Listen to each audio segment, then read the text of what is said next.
A trip to Beijing by Zimbabwe's military chief was a normal military exchange, China's foreign ministry said after the army seized power in Harare.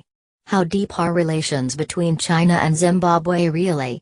The news that General Constantino Chiwenga had visited China only a few days before the military takeover in Zimbabwe was a coincidence that did not go unnoticed. There was also speculation after China said it was closely watching developments, but stopped short of condemning President Mugabe's apparent removal from power. China has investments worth many billions of pounds in Zimbabwe, in everything from agriculture to construction. But the reality is that it is Zimbabwe which is the dependent partner, with China providing the largest market for its exports and much-needed support to its fragile economy. China's relations with Zimbabwe are deep, starting during the Rhodesian Bush War. Robert Mugabe failed in 1979 to get Soviet backing, so turned to China, which provided his guerrilla fighters with weapons and training. Both countries formally established diplomatic relations at Zimbabwean independence in 1980 and Robert Mugabe visited Beijing as Prime Minister the following year. He has been a regular visitor since. For years, Zimbabwe's officials have tried to play off China against the West, advocating the country's Look East strategy, particularly following the introduction of EU sanctions in 2002. Indeed, a decade ago, Mr. Mugabe told a packed rally at the Chinese-built National Sports Stadium in Harare, "We have turned east, where the sun rises, and given our back to the west, where the sun sets." China's military engagement also deepened during Zimbabwe's Look East era. Significant purchases were made, including Hongtu JL-8 jet aircraft, JF-17 Thunder fighter aircraft, vehicles, radar and weapons. However, following a controversy about a shipment of arms in 2008, Beijing decided to list Zimbabwe for limited-level military trading. Despite Zimbabwe's efforts, the Look East strategy did not bring the investment flood hoped for, and a decade later, in August 2015, Mr. Mugabe openly asked for Western re-engagement in his State of the Nation address. Now, the reality is that increasingly Chinese and Western interests, particularly those of the UK, have become aligned. Not far from each other in the outer suburbs of Harare, two of the biggest embassies in Zimbabwe are the British and the Chinese.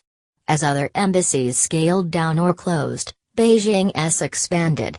Whereas British diplomats were well connected with business, civil society and opposition figures, the Chinese invested in technical support of the party of government ZANU-PF, including state security and the presidency. When it came to ZANU-PF politics and factionalism, Chinese diplomats were well connected and insightful and, like their Western colleagues, concerned about stability, a better investment climate and adherence to the rule of law. President Xi Jinping visited Zimbabwe in 2015 and President Mugabe visited Beijing in January 2017. In public, the Chinese leader said his country is willing to encourage capable companies to invest in Zimbabwe. But in private, the message was that there would be no more loans until Zimbabwe stabilized its economy. Chinese diplomats and businesses are waiting for better days in Zimbabwe.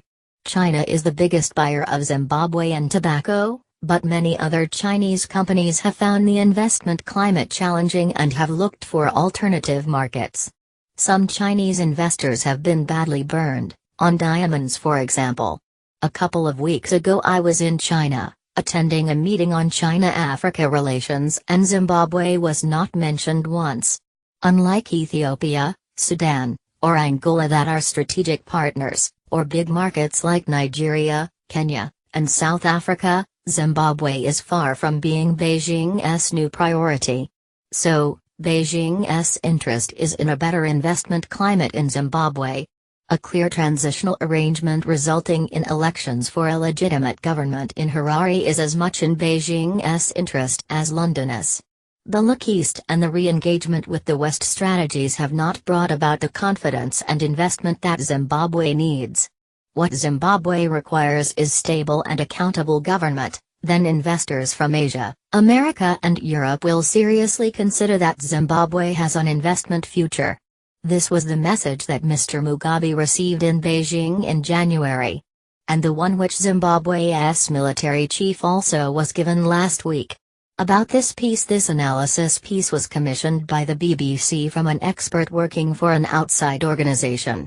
Dr. Alex Vines OBE is head of Africa Program, Chatham House, and a senior lecturer at Coventry University.